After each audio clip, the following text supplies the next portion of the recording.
Family card দিতে আছে, এখন দিতে দেওয়ার জন্য তো ওয়াদা দিতে আছে, দেওয়ার সময় তো আর দেয় না। 4 কোটি মাইসেরে দিব বা 5 কোটি মাইসেরে দিব, এটা দেওয়াটা এত পাওয়াটা যেরকম সহজ, দেওয়াটা ওরকম সহজ না। আমি কইছিল 10 টাকা কেজি চাল খাওয়াবে, খাওয়াইছে ওইরকমই মনে করেন নির্বাচন ইস্তার আমরা প্রতিবারই একটা ঘোষণা দিই, কিন্তু কোনোটা বাস্তবায়ন দিই না। আর বিএনপি লোক কোনো কথা বলে না। এখন দেখা যাক কেন আওয়ামী লীগ বিএনপি আর জামাত এই দুজনে আড্ডা দিয়ে হইব, দুজনে আড্ডা দিয়ে হইব, কি হইব বলা যাবো না। পৌঁছানো তো দুই জায়গায় ঠিক আছে, পৌঁছানো ভালো লাগছে যে বিএনপির সরি আপনার হলো জামাতের, জামাত যুক্তিসঙ্গত কথা বলে, আর বিএনপি লোক যুক্তিসঙ্গত কথা বলে না। তাই ওপর কথাবার্তা গুড়ে বলতে পারে না, জামাত কথাবার্তা গুড়ে সুন্দরভাবে বলতে পারে। যখন 100 এই যে 4 কোটি মাইসেরে দিব বা 5 কোটি মাইসেরে দিব, এটা দেওয়াটা এত পাওয়াটা যেরকম সহজ, দেওয়াটা ওরকম সহজ না। টাকা আমাকে দেশের অতটি টাকা আরো ইটা দিতে পারবো না, ইও করতে পারবো না। এটা প্রচারণা বলতে না, এটা যার না রাজনৈতিক কৌশল চালাইতে পারে।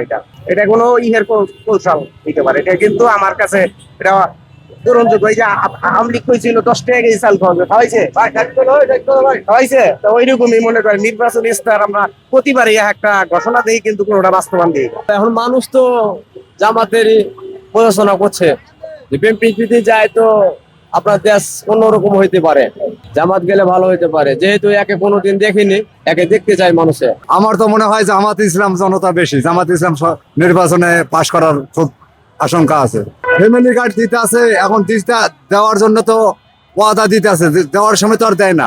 এটা তো দেওয়ার আগে অনেকে কয় যে ফ্যামিলি কার্ড দিব, কিন্তু দেওয়ার সময় তো আর দেয় না। এখন জামাত ইসলাম সরকার এলে আমাদের জন্য ভালো হবে, দেশে কোনো মাদক কারবার থাকবে না, চোর চামটা থাকবে না, দেশ নিয়ন্ত্রণ থাকবে, সবার জন্য সুবিধা হবে চলাফেরা করার জন্য। এখানে তো আমার মনে হইতেছে যে বিএনপি আসার একটু সম্ভাবনা বেশি দেখা যাইতেছে, যে সব জায়গায় প্রচারণা হচ্ছে বিএনপির।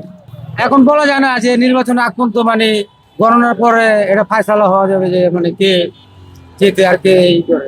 নির্বাচনের পরিবেশ তো মোটামুটি আছে আর কি, মানে নাশকতা আমি দেখি নাই এখন পর্যন্ত আর কি, নাশকতা জিনিসটা দেখা যায় না। বাংলাদেশের জনগণের কাছে একটা কথা বলবে যে আপনারা আপনাদের মূল্যবান ভোটটি যারা তারা দিবেন না, এত ভালো লোককে দিবেন যাতে দেশের মঙ্গল হয়, দেশের শান্তি হয়, সেই লোকটারে দিবেন, যারা তারা ভোট দেওয়া যাবে না।